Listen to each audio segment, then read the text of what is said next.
Tim Pigford,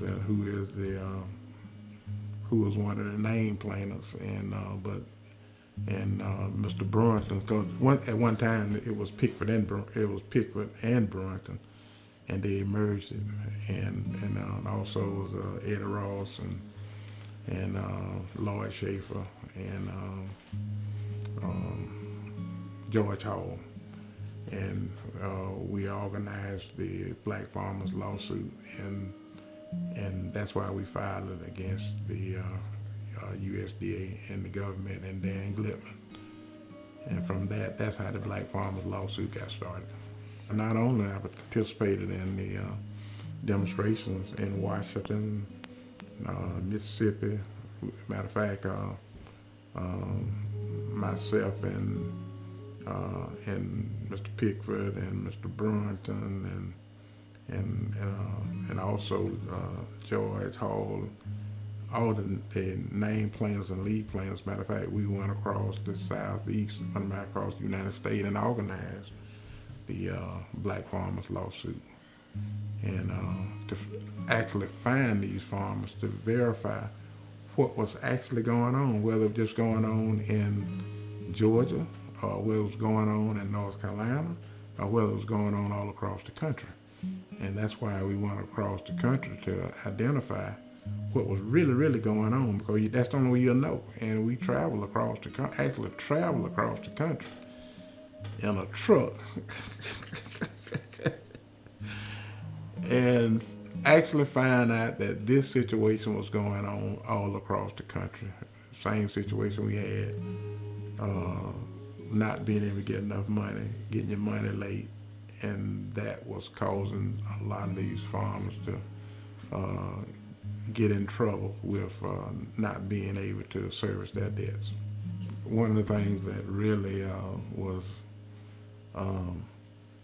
kind of that I realized that, you know, a lot of the older folks who was out there, you know, that they wanted to, before they felt like they was going to pass on, that they wanted to try to get their land back and want to try to get it free again.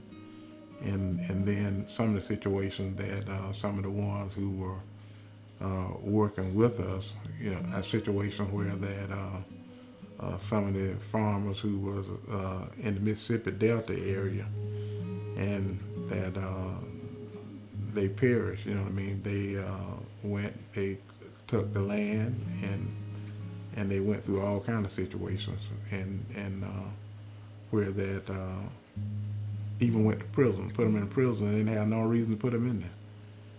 That's the situation we've been running into, you know what I mean? And we couldn't get nobody to help us, you know what I mean? We're not no lawyers. I mean, hey, we farmers. And, you know, even I had some friend of mine who was attorneys for some of the largest law firms in the country, but they was afraid to test this situation. One of the things that the early years of Pigford lawsuit were, you know, being able to, you know, I thought that I was just in a bubble by myself, but it wasn't just me. And I thought that we were the problem. We were not the problem. It was the government had a conspiracy set up against black farmers. That was the problem. And by being able to travel around the country and meet all these other black farmers who was going through the same situation that we was going through, not only the ones around the country, the ones that I know around here in the area was going through some of the same situation that we was going through. That was brought my horizon and let me know that I wasn't the problem. It's just a situation that the people that we was tied up with, and that was USDA and the government. The meetings that we was in with him were basically trying to organize the farmers across the country, and that's why we was going around the country trying to identify all these black farmers and what was really, really going on out there with the black farmers during that time. And in the meeting with him, you know, his approach were to perception that he want to help somebody. Kind of like a situation like, matter of fact, there would have been a black farmers lawsuit, but he also said in the meeting one day that because most black farmers had statutory problems, and they want to use one thing on you, but don't want to use the other thing on you to help you with anything in negativity. And after 24 months, you know what I mean, then you got statutory problem. Then they said, well, you're automatically out. And but he said, well, it's over. I said, what's over? I said, well, what's the problem? He said, well, y'all got statutory problem. And he said, ain't no Republicans gonna help no black farmers. I said, well, what need to be done? He said, y'all need to get the statute of limitation, need to roll it back, and that ain't gonna happen with no Republican. And I said, well, you must be don't know who I know. and through God's grace and His mercy, and so happened to have my good friend, Mr. Sammy Cummings, who were working for Congressman Norwood during that time, and he set a meeting up so we could meet with Congressman Norwood, Tim Pigford, and I. And from that meeting, he said, well, it's a little over my head.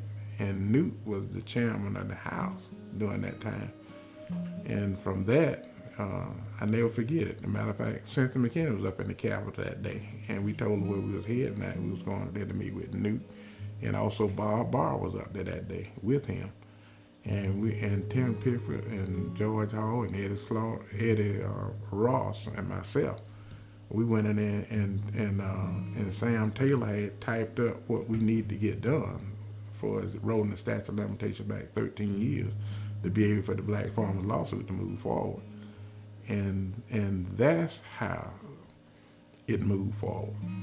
Newt Gingrich put together the push to roll back the statute of limitation for 13 years for the black farmers lawsuit to move forward.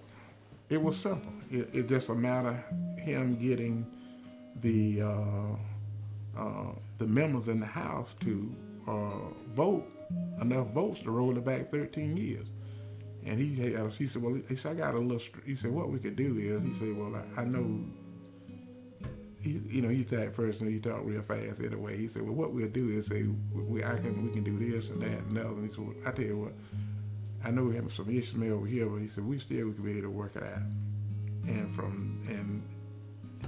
And even the guys who was with me that day say, well, that's too easy. How? He said he gonna do that. He said, that's too easy. I said, do you know when God step in, hey, something gonna happen. And a month or so later, statute of limitations was rolled back. And after that, then Al Pyrie stopped communicating with me. And also Mr. Brewington and Mr. Pigford, who was the, matter of fact, he didn't even sell his case. That's how corrupt they were. He didn't even sell the Pigford case.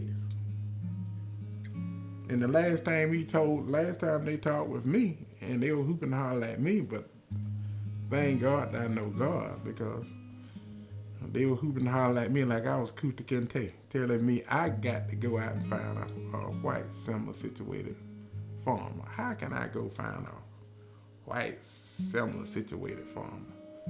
Other than go break in the FHA office and go through all the records and go to jail behind it. That's the only way I could do it, you know what I'm saying? Legally, I mean illegally, you know what I mean? And after we did the statute of limitation, he made a bad face. He abandoned us. That's the best way to describe it. We was abandoned. Once the consent decree was passed, once we got the consent decree was rolled back, statute of limitation rolled back, we was out of the loop. Period. I mean, everything was being transpired was between the attorneys and the Justice Department And other than that, that's was all discussion. We didn't have no discussion on nothing on none of that. Period. At least I didn't. I put it that way. The only input that we had with the development with the consent decree were we was talking with Al Pyries, who was supposed to be our class counsel, that our main concern were to return the land back to the black farmers, and also to be able to not cancel all the debt, and the government should not profit off of the black farmers, so we shouldn't have to pay any taxes. And that was the input that we thought that we was going to inject into the consent decree. The next thing we know that we was the consent decree, when we told the judge that it was not in our favor, then next thing we know that we didn't have any say so on it. It was just ran down our throat, and we didn't have no say so. And we was trying to. That's why I would say what fine, because it was going to be just what we facing with today. Nobody getting no justice.